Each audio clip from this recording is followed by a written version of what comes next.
Um, Over the past couple of years, our team have been preoccupied with the question of when and how women gain real political power. And in this, we're interested not just in when women get a seat at the table or near the table, as often is the case, but when women have the same say as the man sitting next to them over what's on the agenda and what's decided. And hopefully, when I click this, something will happen. Not necessarily what you were expecting. Maybe not. We should have a graph, but it doesn't. Well, what the graph would have showed was that over the last 20 years, the number of women MPs has doubled worldwide. There we go.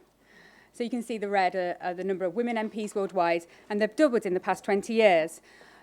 But at the same time, while that's progress, we know that men still dominate decision-making of all kinds.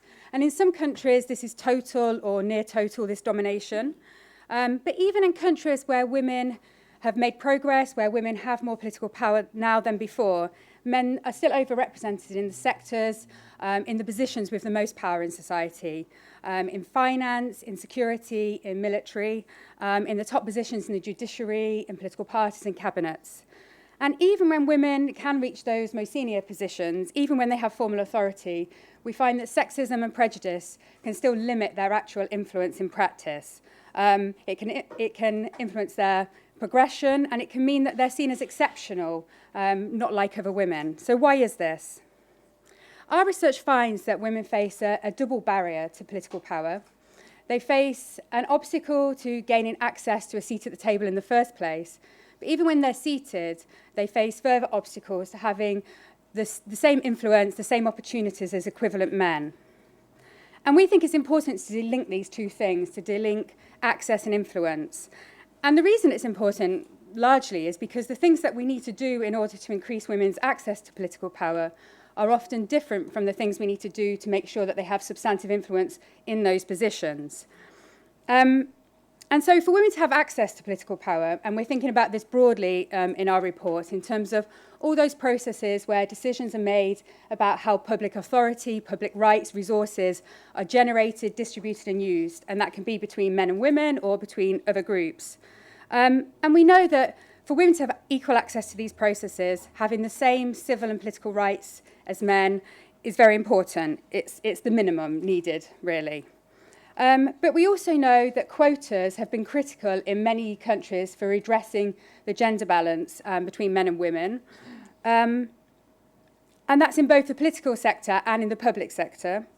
And also that to take on leadership roles, women need a supportive family environment. This came up time again in our case studies. They need a supportive family environment in order to balance their different responsibilities. And also what cropped up time and again in our research was that women often have personal courage and resilience, because in many contexts, taking on leadership roles mean they're transgressing gender norms. Just by taking on those roles, they're behaving in ways that it's not seen as appropriate for women to behave. But then once women have access to political power, for them then to have substantive influence within political processes, they also need additional things, they need further things. So gaining access is just the first step. And some of those things include they need to have equivalent education and technical skills and knowledge and abilities as men to operate in those decision-making processes on the same level. They also need the same economic power as men. And I think important to stress here, it's not just about income for the family, but it's very much about women having economic independence, having their own control over economic resources. To be adequate political operators, women need political skills, they need connections. And for more transformative changes, the sort that we've just been talking about in the last panel, women need collective strength, precisely because they are excluded from power. To tackle gender injustice, women need to be able to form alliances, broad-based alliances often, with other women, but also with men that are generally the gatekeepers for these positions. And I'd say above all, to have the same political influence as men, women need credibility, but they need equal respect. So in the end, changing gender relations, changing women's exclusion from real power is about changing power relations between men and women. It's about changing ideas about what women and men can and should do. And these progressive gender relations are not simply an offshoot of economic development and growth. There's no automatic trickle-down for women gaining political power as countries develop economically. For example, as this graph shows, hopefully you can see it clearly, there's no simple relationship between a country becoming richer and women's representation. So on one axis here we have GDP, and on the other one we have the level of women's representation, the proportion of MPs in Parliament. And the green dots are EU countries, and the yellow dots are sub-Saharan African countries. And as you can see, there's an enormous spread in both regions in terms of the level of women's representation. And the reason for this spread is that there is no straightforward relationship between economic development and women's political power.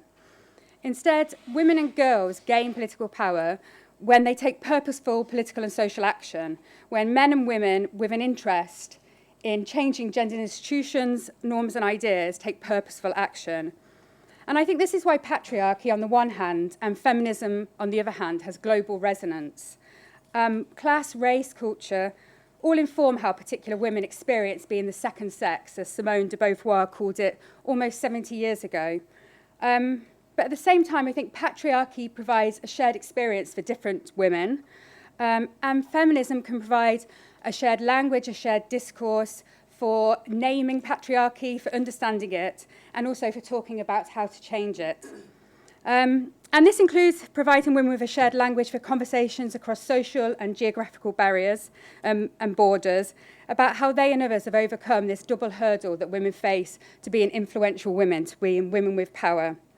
So we're incredibly privileged to have 3 women leaders on our panel today. And I think by talking about their experiences of being successful women in male-dominated environments, they really do provide a human face to our research findings. But please do read the report as well. Thanks a lot. Can I just quickly clarify, I'm not actually a women leader, I'm actually a women journalist. And our third women leader is going to be joining us by video link. So this is our final session of the day. This is a conversation on women and power. Thanks very much to Tam for offering us an introduction to that report, which in fact is very good. I was reading it last night. Let me introduce myself. My name's Joy Lodico. I work for the Evening Standard in London, where I'm an interviewer, a writer, and I also edit something called Londoner's Diary every day. And I was invited here because I met Hannah Nom, in fact. I run occasional pop-up clubs every year or so for about 6-8 weeks, called Trouble, where we just put women speakers on the stage, and it's a sort of small membership club. We find a venue for 2 months. And as a result, some of the best contacts I've ever made, some of the most interesting talks I've ever had, are ones, in fact, I've hosted myself by accident. And that's how I've come here. So this discussion is going to explore how and when women have influence in public life, and particularly what enables them to shape public decision-making through formal leadership positions. As you probably have heard many times today, but don't stop. Continue to tweet on #AgendaDay. If you're joining us online, welcome. You can send through your questions at any time during the conversation, and I will receive them on this iPad, which I presume you can see me indicating to. So I would like to extend a warm welcome to our expert panellists. We have Nancy Baraza, who is the former Deputy Chief Justice of Kenya, Nancy Kabwila, who is an MP, Chair of the Women's Parliamentary Caucus in Malawi, who's going to be joining us via video link, and Rachel Reeves, MP from our very own British Parliament. I'm going to be asking the panellists a few broad questions so you get familiar with who they are and what they've done. And then while I'm doing that, I'm hoping you're thinking up good, challenging questions to put them on the spot about what action can be taken. So, first of all, we're going to hear from Nancy Baraza. Nancy is the former Deputy Chief Justice of Kenya. She was the first Deputy Chief Justice appointed and a member of Kenya's first Supreme Court following the implementation of Kenya's 2010 constitution. She's also a founding member and past chairperson of the Kenyan chapter of the International Federation of Women Lawyers, an organisation which played a vital role in negotiating what is considered one of the most gender-progressive constitutions in Africa, and she is currently a lecturer in public law at the University of Nairobi. Welcome, Nancy. Thank you. So, would you be able to just tell us how, just a few kind of key turning points in your life that propel you to the position of Deputy Chief Justice in Kenya? Just a few. Leadership. I started very early in my life as a practicing advocate of the High Court of Kenya, seeing how women were so disadvantaged vis-à-vis the law. then we formed the Kenyan chapter of the International Federation of Women Lawyers to help women, poor, indigent women access the law. And that group became very, very powerful. And it's actually the group that propelled the women into the current constitution. So it was the disadvantaged position of Kenyan women, poor women, that led me into that leadership. And then from there on, that leadership position of that NGO took me into the Constitution of Kenya Review Commission, the commission that framed the first draft constitution that formed the basis for the Kenya's 2010 constitution, which, as you have very rightly said, is very, very progressive, very, very women-friendly.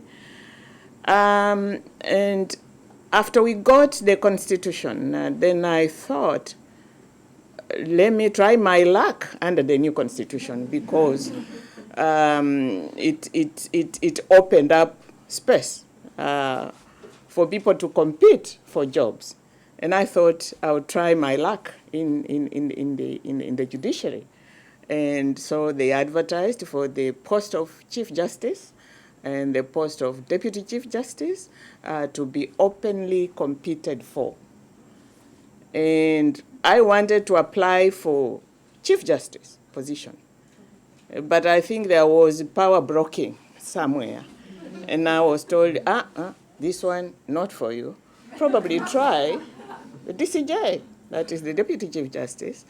And so I applied for the position of Deputy Chief Justice, and I was interviewed. It was viewed worldwide. I think so. Very, very tough interview I went through. And I made it for that position. But I was number one out of 18 shortlisted candidates for post of Chief Justice and Deputy Chief Justice. In total, we were 18, asked the same questions, and I beat each one of them, hands down. And I was number one. Had I applied for Chief Justice, I would have become the first woman Chief Justice of the Republic of Kenya. But I became the Deputy Chief Justice and first Vice President of the Supreme Court. Now, you mentioned the disadvantages in Kenya and what changed in 2010. Can you give me a few concrete examples? The law, extremely transformative in the sense that if you read our Constitution 2010, for the first time, women are recognized in the law. If you look at the Bill of Rights, it has very many components which directly impact on women. We have the equality and non-discrimination provisions. We have provisions on dignity. We have socioeconomic rights. We have affirmative action, both in appointive and elective positions.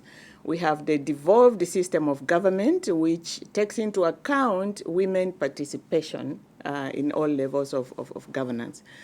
So that looked at it from the point of view of women. I think for the first time, the Kenyan women have been recognized in law, as opposed to previously when they were marginalized by culture and retrogressive culture, which put them in a second place. In fact, they were second-class citizens in the old dispensation. So the Constitution has done away with the culture that subjugated women to that second-class citizenship position. Affirmative action has made sure that women can access political power. They can access appointive positions in the executive and other public offices. I think for the first time, women can access power. Okay. and resources. Let's talk a little bit more in detail later on about whether the Constitution has indeed changed things on the ground. But we're now going to go over to Jessie Kabwila, who is on video link. You can see her? Good. I can see her too. Hi, Jessie. Can you hear me? Yes, I can. Hi there. Welcome. Yes, I can hear you. Good. Yeah. I'm just going to introduce you to our audience. Jessie is chair of the Parliamentary Women's Caucus in Malawi and the public spokesman for the main opposition party, the Malawi Congress Party. Before becoming an MP, Jessie was an academic and a human rights activist. Jessie, can you just tell me a few details about your essentially a feminist awakening and your journey into politics to this point? Can you hear me? Yes. Before I get there, I just wanted to say Happy International Women's Day to everybody there. Hi there. I wish, I wish I had been with you. You know, I'm coming from an academic background, so when you get an invitation to a conference, you're looking forward. This was one I didn't want to miss. But due to circumstances, I could not make it. Actually, I'm facing treason charges at the moment. And they are very funny treason charges because I'm supposed to be trying to overthrow the government by WhatsApp, which doesn't make any sense at all, but but there it is. So it was due to that, because the time I was supposed to be applying for my visa, I was busy getting arrested and sleeping on the floor and doing whatever. But anyway, all factors being considered, I want to say my journey into politics actually came from my academic background.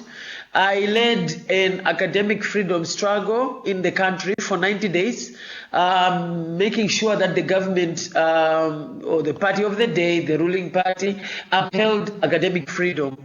And they reached a point where I think I was so influential that when we won that struggle, I almost became probably very hard for academia to contain me. I am a specialist in feminist theory. I hold a PhD from Binghamton State University, and I've been an activist all my life, and very proudly feminist. So this has gotten me into trouble more than I wanted, but that's what feminism is. So my journey has come through academia. I think I've also gotten been difficult because as a spokesperson for the main opposition, I tend to be big-bodied, big-voiced, and holding contrary views. So no, I'm not very popular to people who don't agree with what I say, but I stand for what I believe in. So that's my journey to politics. Yeah, it has come from activism and academia. I think for now, because I was listening to Nancy, she really makes a very interesting listen. Let me give some space to other people. That's my journey to politics. Let me stop there. Okay. Thank you very much. Now, the third person we have with us this evening is Rachel Reeves, who's the Labour Member of Parliament for Leeds West. She was elected in 2010, was given a shadow ministerial brief within months of taking up her seat, and by 2013 she was the Shadow Secretary of State for Work and Pensions. Prior to entering the House of Commons, she was working in senior roles as an economist. She also wrote an alternative budget for Progress Online, and the New Statesman picked it up and has called her the Shadow Chancellor in Exile. Rachel, can you tell us about your own journey into Parliament? Now, you were selected on an all-women's shortlist. Yes, I joined the Labour Party when I was at school because when I was growing up we had Conservative governments who were making cuts to education, and youth unemployment was at an incredibly high level, and I wanted to do something about it, and so I got involved and started campaigning politically. But then after university I went and worked, as you said, Joy, in economics and finance at the Bank of England and other places, and I did that for 10 years before then I stood in Leeds West. Now there are 8 parliamentary constituencies in Leeds, and for 40 years before I got elected, all 8 of them had been represented by men. There's only ever been one other woman to be a Member of Parliament in Leeds, Alice Bacon, who was an MP between 1945 and 1970. And so my constituency decided, it wasn't imposed upon them, but they decided they wanted a women-only shortlist. And I think about 20 of us applied, 4 of us shortlisted, and I was selected, and that was in 2007. So I then had 2.5 years before the general election. So it was a positive experience of an all-women shortlist. But I would say that it's all-women shortlists that have really transformed Parliament, both in 1997, of getting those 101 Labour and women MPs, and also in 2010 in the Labour Party, where half of our new intake of MPs were women, and that's the first time that had ever happened. Now let's just talk about the Labour Party in 2015, 2016. There was a famous incident where Jeremy Corbyn, the current leader, was trying to put together his shadow cabinet. He'd promised it was going to be 50-50, and overheard conversations by journalists, heard somebody going, "Oh God, we need a woman, we need to find a woman quick," because they'd managed to give all the top posts to men. Now, Rachel, you were offered a position, but you declined. No, you declined to serve in the cabinet, in the shadow cabinet, in the end. Yes, so I was on maternity leave when Jeremy Corbyn was elected as leader of the Labour Party, and I had to make a decision about whether I wanted to, come back and serve in the shadow cabinet, or whether I wanted to go back to the backbenches. Now, I didn't support Jeremy Corbyn in the leadership contest. I hope that he succeeds, but it is a big commitment going into the shadow cabinet, and I had done that job for 4 years on the front bench in the shadow cabinet, and it means a lot of sacrifices in your personal life in terms of being willing to go on the media and be in the chamber whenever they need you to be. And I think you have to be 100% believe in what the party leader is advocating, and I didn't feel like that. And although I wanted him to succeed, I didn't think it was the right time for me to go back to work so quickly and to take up that sort of role. And so I've been on the backbenches since I returned from maternity leave in January. And you're not going to shrug off the title of Shadow Chancellor in Exile? Well, I'm not. I mean, if I'd wanted to be on the front bench, I could have tried to push for that sort of position. But that wasn't the choice that I made, and I want to contribute from the backbenches. I'm on the Treasury Select Committee and enjoying my work there. Good. Okay, now I'd like to take some questions from the audience. I've also got one question's come to me. I'm sure a few more will come through on the iPad. So if you would like to ask a question, please could you first of all identify yourself so I know who you are and how to refer to you politely, and keep your questions short and sharp, and I'll take several from the audience. So the first question, actually, I've got somebody who wants to ask a question, which is Pilar Domingo. Thank you very much, and thank you to the presenters. It's been very interesting to hear your quite similar in some respects pathways into power. I wanted to ask you to reflect a little bit on the role of law in advancing gender equality and women's rights, including because we know that there's a gap between the passage of new progressive law and its implementation, how fast it makes an impact on women's lives. So what are the kind of strategies to overcome resistance, both in reforming law, but afterwards in implementing progressive law that you've encountered, and any feminist strategies that you found helpful? Would you like to ask a question as well? So I can take both. I don't want to speak too much. I've already been on the panel. But my name's Nikki van der Gaag. I'm an independent gender consultant, and I do a lot of work around men and masculinities at the moment. I was chatting to Nancy before she went up and said, I was asking her about, how a little bit about her story as she's been telling us now, but also about what she saw as the big challenges. And she said, there are many. So I'm just wondering from all the three panellists to hear a little bit more about those challenges and how they overcome them. Thank you. Helen O'Connell, a freelance worker on these issues.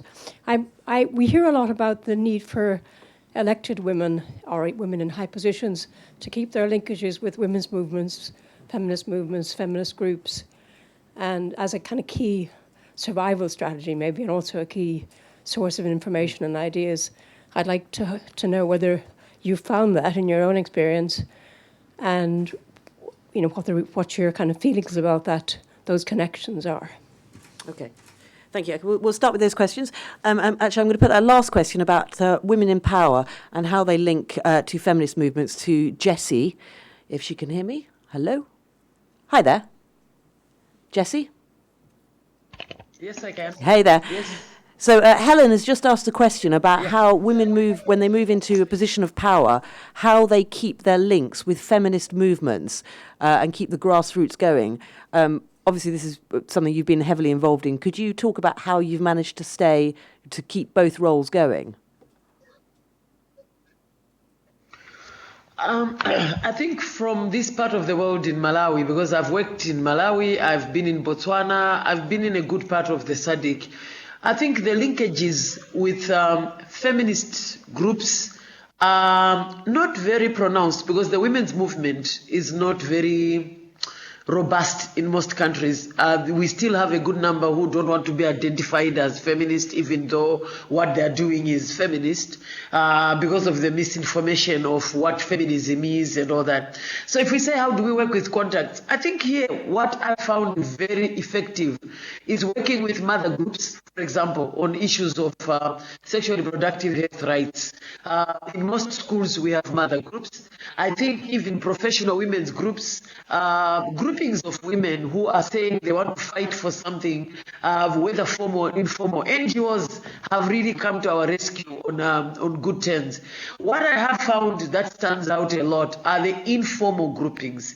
You know, issues where, like in this case, I'm facing a treason case. On the 18th, I'm supposed to go for my bail hearing.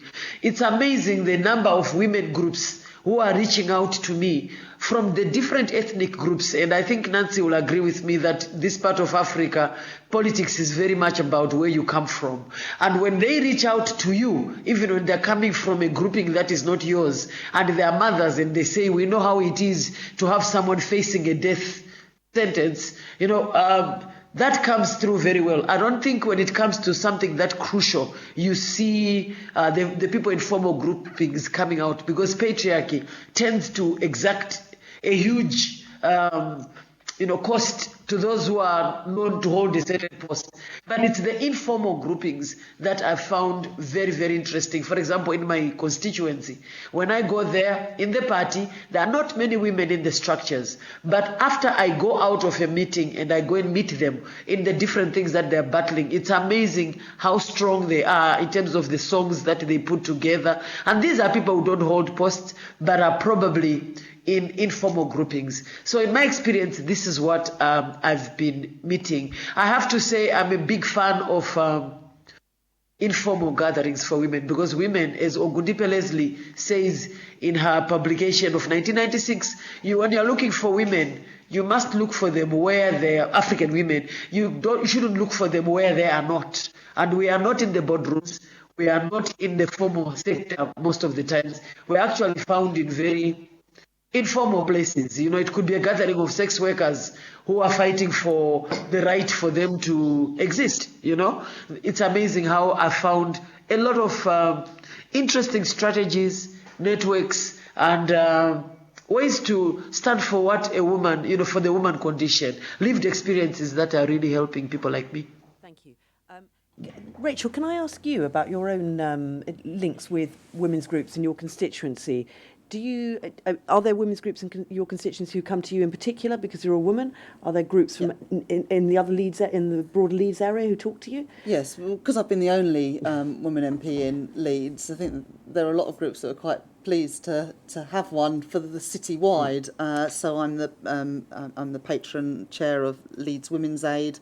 On Thursday this week, I'm hosting an event for business women in Leeds, and I was speaking at their prize giving award ceremony later on in the year. So because I'm the only woman MP in the city, I tend to sort of do a city-wide role for women. But we've now got in Leeds the first ever female leader of the council, Judith Blake, which is fantastic, and she's the only core cities, so the big cities in the UK, she's the only female leader of any of those core cities. So we're very lucky now that we do have more women's representation in the city. But definitely you find as a woman MP, you are asked to be involved in some of these groups, which is I think part of the question about how it can support you is really important as well. Not just that you can advocate on their behalf, but it is also a support network and a friendship group, because sometimes, especially with what's happening in the Labour Party at the moment, meetings can be quite antagonistic, and they find that sort of the women's movement, whether it is the women in business or the voluntary NGO groups, can be quite a source of strength in our local communities. And who are not necessarily formally part of the Labour Party; they are just part of kind of supportive network. Yes, and want you to succeed as a woman MP locally, which is great. Nancy, can I ask you this question about justice and implementation? So you were one of the movers in getting the Constitution. There is a lag in time between what has happened, between the Constitution itself and substantial changes in Kenya. And the last election, 2013, in theory, there was meant to be a third of elected and appointed roles would go to women.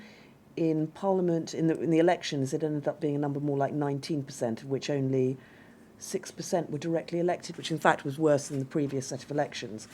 So the framework is there, but how do you actually activate it? Good question. When we got the new constitution, we thought we had arrived. But looking at the situation now, I think there is much more that needs to be done over and above the framework. Because, as you rightly say, in terms of political representation, we didn't get the 1/3. And up to today, the country has been grappling with how to come up with a formula to give the 1/3. Kenyan people themselves cannot vote in women. You can imagine 6% out of all those MPs, women. So there is a big chasm between the law and reality when it comes to the aspirations of the Constitution. And even the 19% that found its way into Parliament, I don't think they have had an impact. The expected or impact from them as women MPs in terms of legislation. And the reason being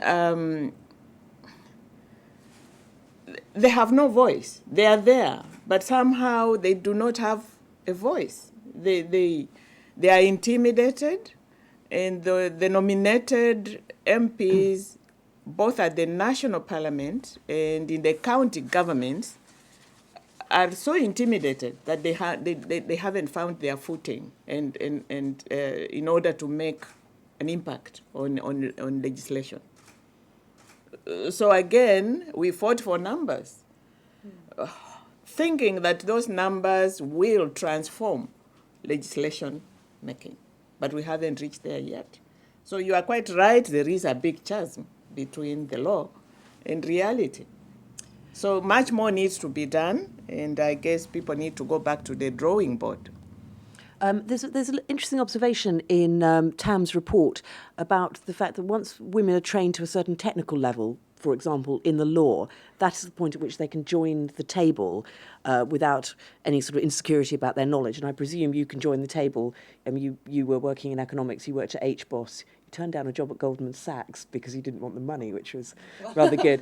But that's not the job I wanted to do. But it means that when you came to be sort of shadow secretary for work and pensions, the details on how to run the numbers and how to understand it, you already had the technical knowledge.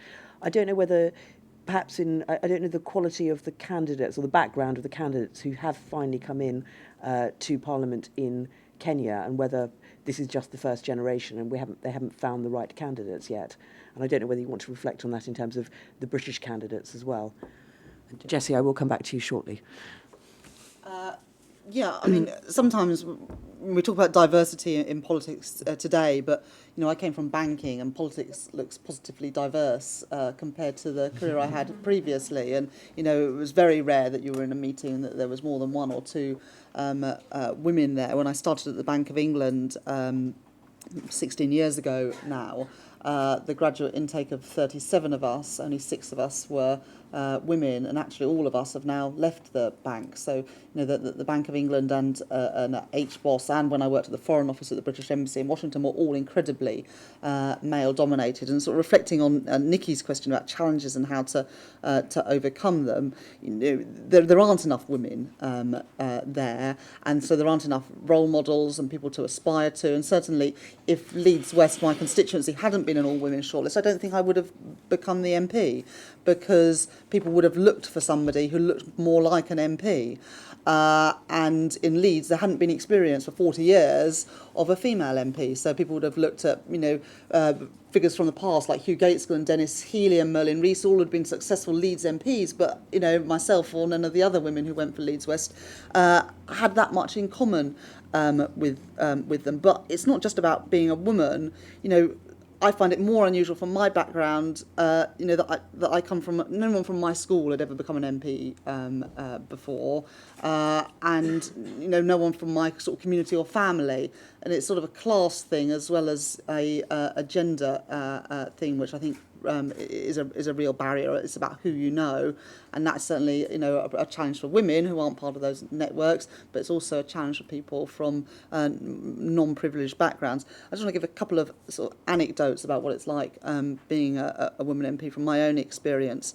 When I got elected in 2010, we were told that you could get a spouse's pass. And so I told my then fiancé this, and I went down to the pass office to go and collect a pass. And I said, I've come to collect a spouse's pass. And the chap behind the desk said, oh, how exciting. And I thought, well, it's not that exciting to have my husband being able to wander around Parliament, but okay. And then he said, so when did your husband get elected? And I had to explain that my husband hadn't been elected and that I had been elected. And he looked at me, you've been elected. And then, of course, he realised this wasn't a route that he wanted to go down. And then congratulated me on my election and asked about my husband's pass. Then the second experience was just over a year ago when I was in the shadow cabinet, and I was at the general election. I was 8 months pregnant. And I did an interview with the Telegraph newspaper where I said that if I became Secretary of State for Work and Pensions, the first thing I did and that I wanted to achieve before I went on maternity leave was to cancel the bedroom tax. Anyway, it doesn't matter what that thing was. A Tory MP, Andrew Rosendale, then came out and said, this woman should not be in the cabinet. She will not have her mind on the job. She won't be able to concentrate on being a member of the cabinet because she's got a baby, and that you needed someone who could give that their full commitment. And I remember I was going on LBC radio that evening to talk about welfare policy or something, and I got to the studio. And they had a phone in for an hour before I was coming into the studio about whether I could be in the cabinet or not.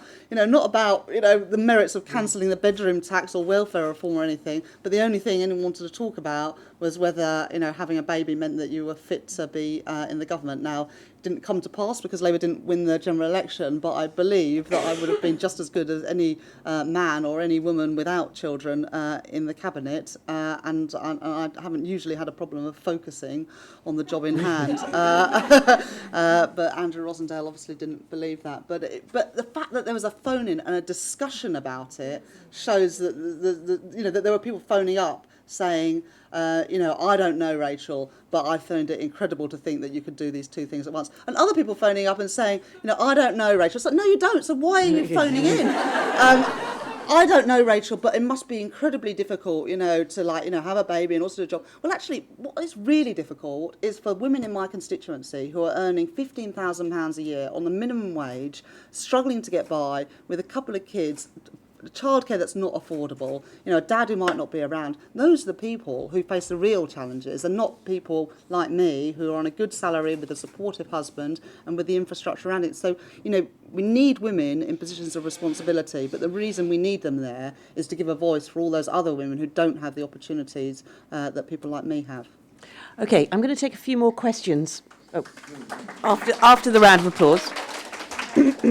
I'm going to take a few more questions from the audience. In particular, if anybody wants to talk about, just very briefly, about ideas about changing the system, so we don't constantly talk about what has been wrong in the past, but how we go forwards, I'd be interested to hear from those. Question over here. Thank you very much, panelists. My name is Antoinette Salah. My question is reaching the boardroom the end of feminism and the fight for women representation?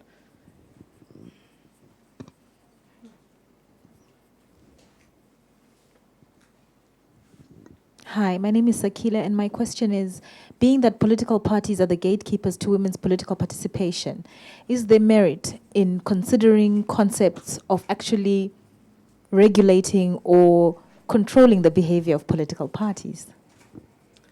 Good question. And there's another question over here.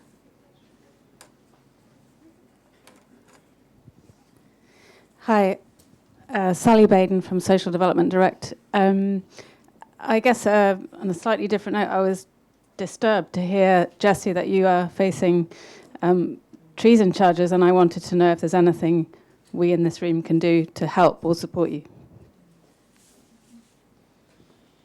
And we just take one more question from the front row here. I suppose it was a question about your experiences of cross-generational kind of women working together in feminism groups and feminist groups, and how that helps kind of propel kind of whether local, regional or national change. So basically working with young people to achieve your aims. Okay. So should we go to Jessie first? It was Sally here who wanted... Can you hear me? Hello? Hi there.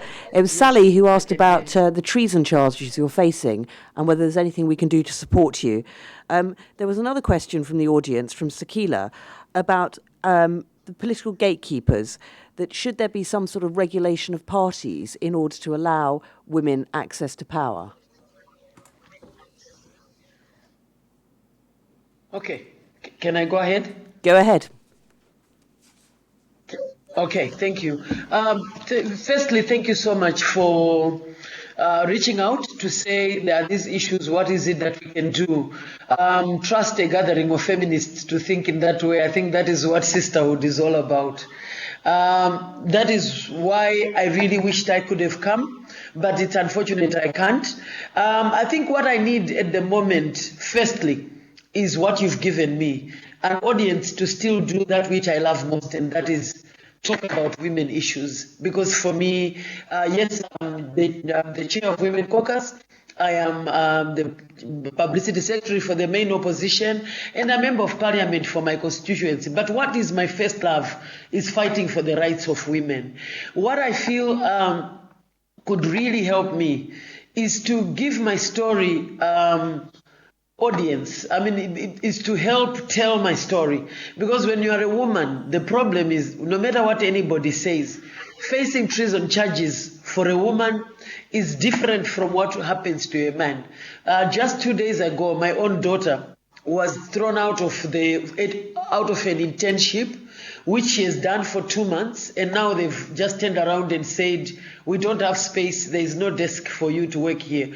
It is very clear that they are punishing her because she is my daughter.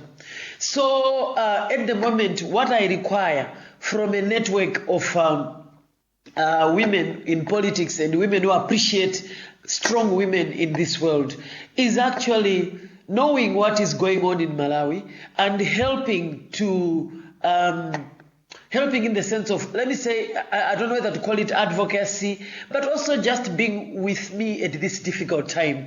Because I think I can't run away, because saying let me get away, this is a group that has tried to assassinate me before. I think I told you that I was in the academic freedom struggle. There was an attempt to shoot me, there was an attempt to poison me, and it is the same government.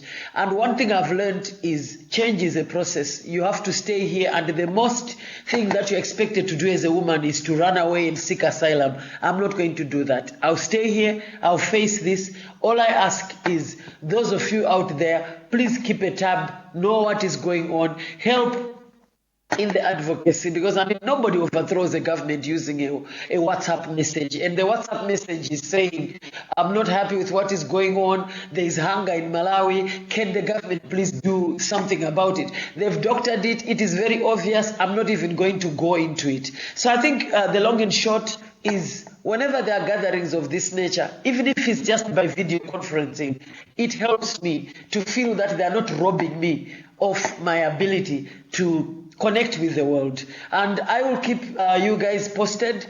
For me, the Women in Politics story, I want this story to inspire other people who are coming behind me. The other issue that I would be very, very grateful of is countries like mine. It's very difficult to be part of this. I would like you to extend this to, whenever you have conferences like this, not only to Jessie, but to other women, because we are a country that is facing lots of challenges, and those of us who stand up and say this is not right, this has to be changed, are coming up against patriarchy, are coming up against being accused of being used by so and so. But the good news is we're standing strong. I think what I can do is keep you guys posted on what is going on. I'm very hopeful that the Malawians will be with me as they were with me in the academic freedom struggle. We will defeat this, because for me, principle never bends. You stand on your principle, and even if they were to kill me or they were to imprison me, they cannot imprison what I stand for. And what I'm saying is, the hunger situation is bad. Let's stop the corruption. Let's make sure people are fed. Government should be done properly. And that I'll say to my dying day. So I think I'll just keep you guys posted. And again, thank you so much. And by the way, before I hand over to someone, and I know I'll say later, but just nice to say, I'm happy I've seen Tammy. We've been talking on email. I never got to see, but I saw you presenting. So, hey, just to say how are you, because I was just seeing you guys on email. So. A good greeting to everybody. How I wish I was there, sisters. I think just by having me on this, it's a great breakthrough, because when these charges were put, they thought they are going to kill this chance for me to speak at this conference. But here I am. You are able to hear me. I'm able to hear you. For these few minutes, I'm part of this conference, doing what I love most. Thank you so much.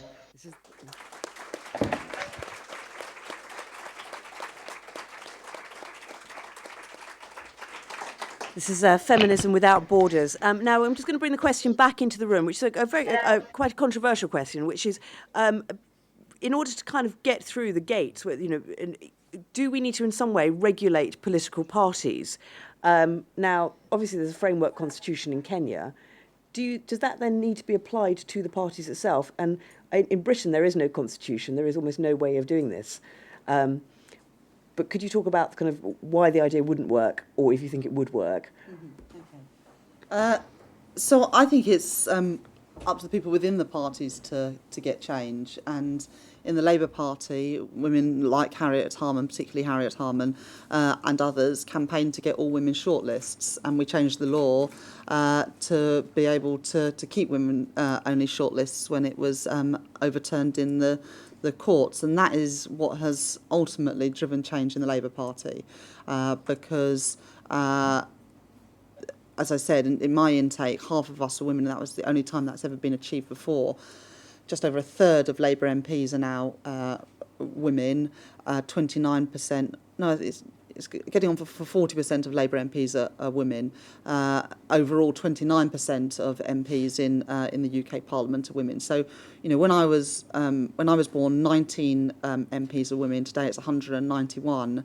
When I was born, there were no MPs who weren't white. Today, there are 42 black and minority ethnic MPs. So an awful lot has changed just in my lifetime, and I think that women-only shortlists have been integral to that. And I actually think that women-only shortlists have made Parliament more diverse in all ways, because it has changed the concept of what an MP looks like. And so not only have we got more black and minority ethnic women MPs in Parliament, but I think having all women shortlists has made Parliament more diverse in a wider variety of ways as well. Can I just interrupt you for a second? Sure. In a sense, if a political party is meant to represent the nation, we're still not getting at 50-50 representation within Parliament. We've also within the House of Commons, the elected section of it. The Women's Equality Party has started up, sort of again picking up a huge number of votes, a huge amount of support from women in the last. I think it's been going for live for only about 6-7 months now.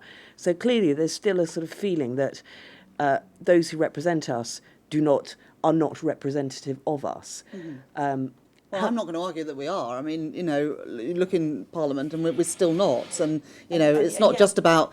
The point of change came in the Labour Party when you could have had, or there could have been a 50-50 shadow cabinet equally weighted through positions, and it didn't happen. Well, there is. It's just they're not in the top jobs. So half of the shadow cabinet are women, but they're not in the top 4 jobs. And I think that was a huge missed opportunity. I do think, when I was at the leadership conference when Jeremy Corbyn became leader, and on the stage we had General Secretary male, Mayor of London candidate male, new leader male, new deputy leader male, that doesn't look good. And it does feel like we've taken a backward step. We did have Harriet Harman and Yvette Cooper in those top jobs in the last Parliament, and now we don't. So obviously more work is needed. Well, we go back to this rather hard question of, at some point, do you have to sort of regulate it for gender balance? Kenya's constitution has said a third of those standing have to be, you can only have a maximum of 2/3 of one gender or another. I think it has to come from the grassroots up in a party. Now, the Conservative Party has also made significant strides forward. Some of it is about the all-women shortlist, which Labour have, which no other party does. But it is also about training up that next generation with mentors, something that Fabian Women's Network within the Labour Party and the Labour Women's Network do very well. But also, where do MPs come from? Well, in the Labour Party, it's from local government, trade unions, and the special advisor route. I didn't come from that route, but that is where the majority of Labour MPs come from. So are you having a pipeline there? Local government has changed. There are now, as I said, in Leeds, a female leader of the council, so there are women coming up through that route.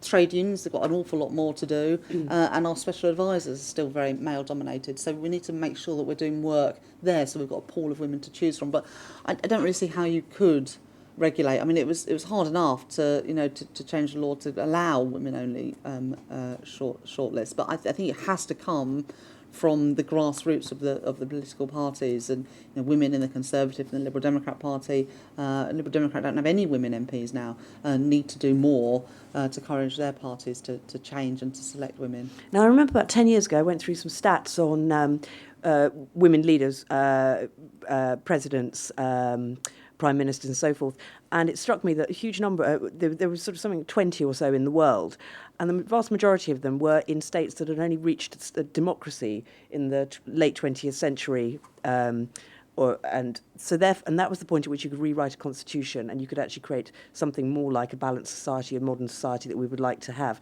It's something Britain can't do, but it is something Kenya has tried to do.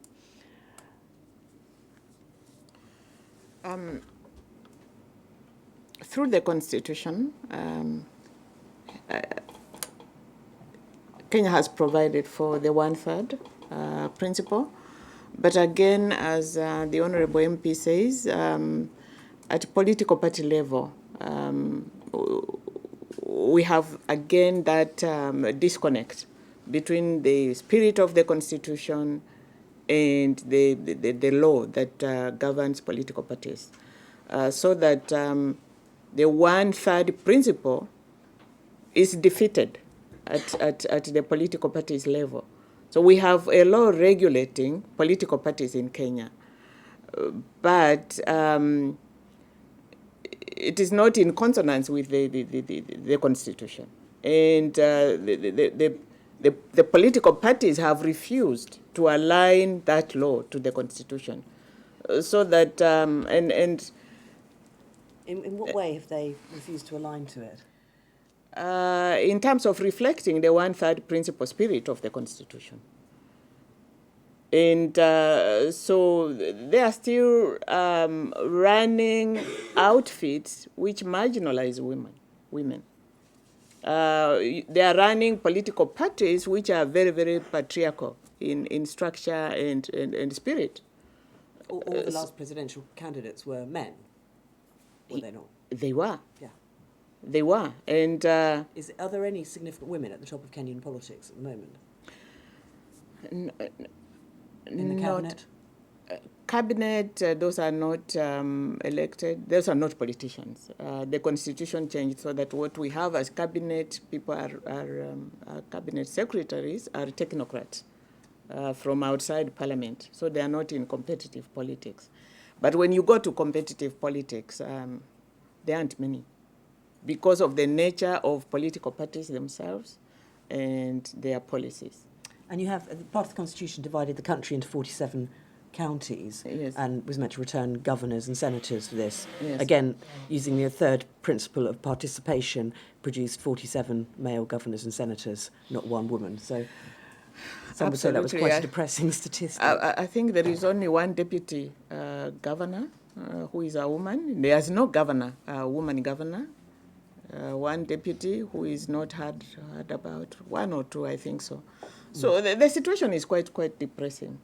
So I don't know how we go about it, but if we seriously regulated political parties and put an obligation on the political parties, probably through proportional representation provisions, then we could meet the requirements of the Constitution. But that is quite resisted by political parties in Kenya. I'm going to take a couple more questions. We've got only about 2 minutes left, so if you keep your questions very short and sharp. The front row here. Hi, thank you for the really interesting discussion. I'm Katie Harris from ODI. Jessie mentioned about inspiring others to follow in your footsteps, and my question was around if you could give a piece of advice to adolescent girls who are thinking about a career in politics, what would it be? Sort of reflecting on perhaps some of the biggest obstacles you faced and how you overcome them. One question at the back here. My name's Abigail Hunt with the ODI. We've heard a lot about the formalised, if you like, measures to support women's participation in leadership, such as quotas or women's shortlists, etc. But the behind the scenes is also really important, and it's something that Tam and Pilar's work touches on, as well as other work such as Maurice from IDS, and also a really interesting piece coming out from the LSE, the Above the Parapet project, which has looked at women's pathways into high-profile public and political life. And one of the things that they touch on is the support from families. We've heard from Rachel that supportive husband was really key, but there's also other implications which links to the childcare report that we heard about this morning in terms of childcare, in terms of wider family, supporting women in high-profile public and political life. And so I was just interested, from your perspectives, the extent to which family support has been crucial in your journey, and essentially, could you have made it without that, if so? And there was one more question back here.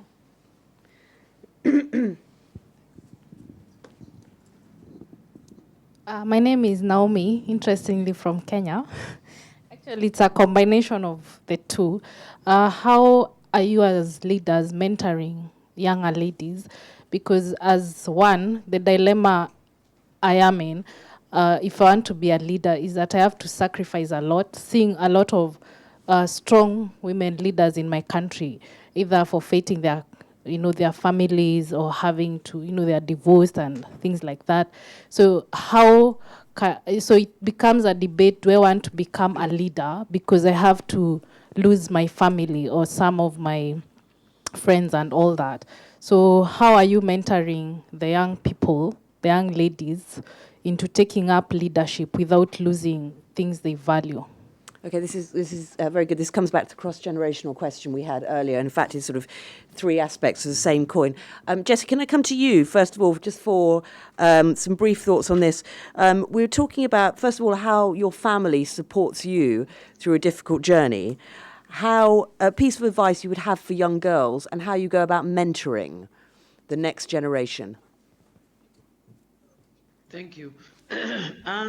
My piece of advice would be get educated to an adolescent girl. Education really helps, because to get into politics for women is always looked at as something that you are not supposed to, because patriarchy from religion, from culture, from wherever is telling you that you are supposed to be a complement of somebody.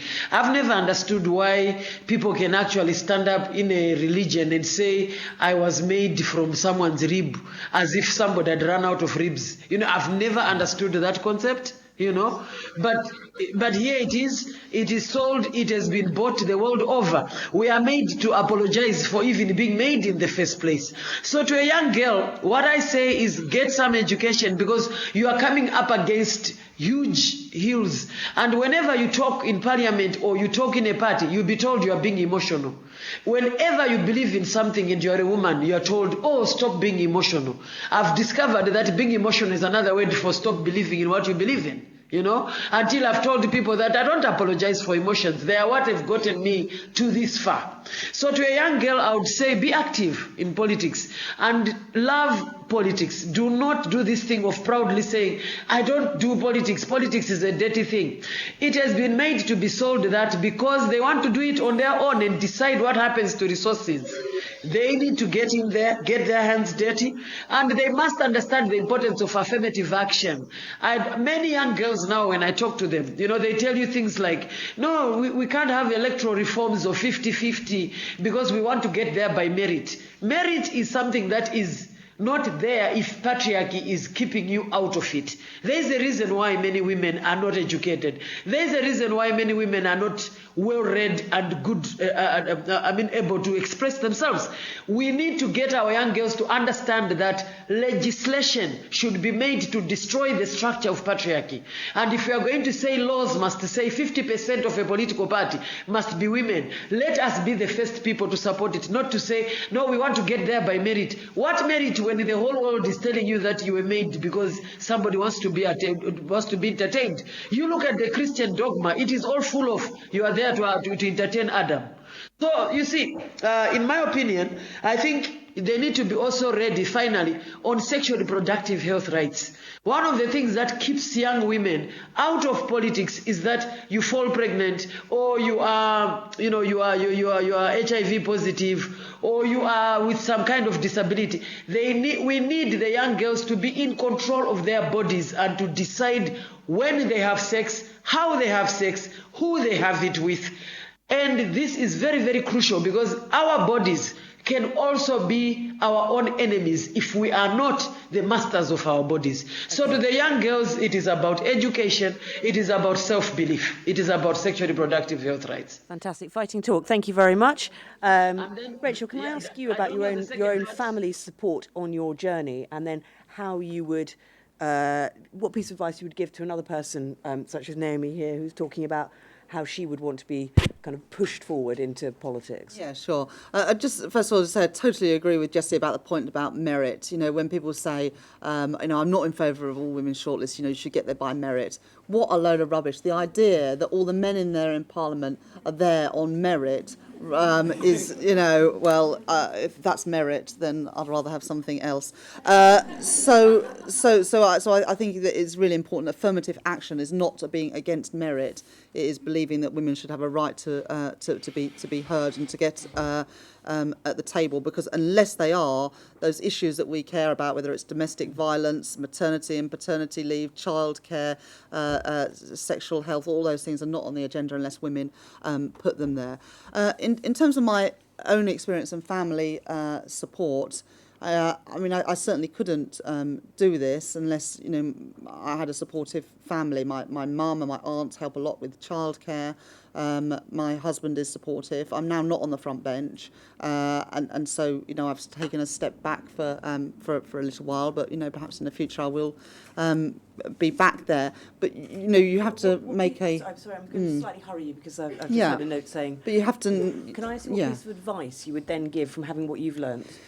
Yeah, so I think that you've got to get involved. To Katie, I'd say you've got to get involved and be part of it, but also you mustn't ever forget why you want power, and you know what fires Jessie up and Nancy and myself and everyone that goes into politics. Don't forget that, because if that flame goes out of you, then it's not worth fighting for. So you've got to keep that flame alive. Remember why you got involved in the first place and what it is you're fighting for, and then whatever barriers you've got and what other logistical challenges you face, I think you can carry on fighting and you'll succeed. And Nancy, from your experience, how do you tell the next generation to pick up your baton? I think threat that you cannot be married and be a politician or be a leader, woman leader. I think those are mere threats, and they are meant to derail women from their ambitions into leadership. So they should be ignored. The Honourable MP here is happily married, and she's doing very well as an MP. I know she's talking about our politics back in Kenya. They are extremely dirty. They are extremely disappointing. And you just need to get into leadership in that country as a woman, and you face, and it becomes very, very, very hard because they will throw dirty things at you. They will. If you have a husband who is not strong, he leaves you, he dumps you, because they create lies about you. You become a prostitute when you speak out, when you offer yourself for leadership. As a woman in Kenya, you are equivalent to a prostitute. So men are not comfortable with women who venture into leadership. But I think there are also, men are also changing. There are young people who see through the narratives of yesterday. And I think they are going to support you young people as wives and leaders. They are going to support you. But at your personal level, I think see through them as derailing tactics that are thrown at women. So, in conclusion, it's no fear, keep the belief alive, and in no way think you're a secondary person. On that note, I want to thank Nancy Baratza, Jessie Kabwila, who's on video link, and Rachel Reeves for participating in this conversation. Thank you also to the audience for all the excellent questions. And I've lost my notes as to what's happening next. Justine Greening is next on. Stay in your seats. Thank you.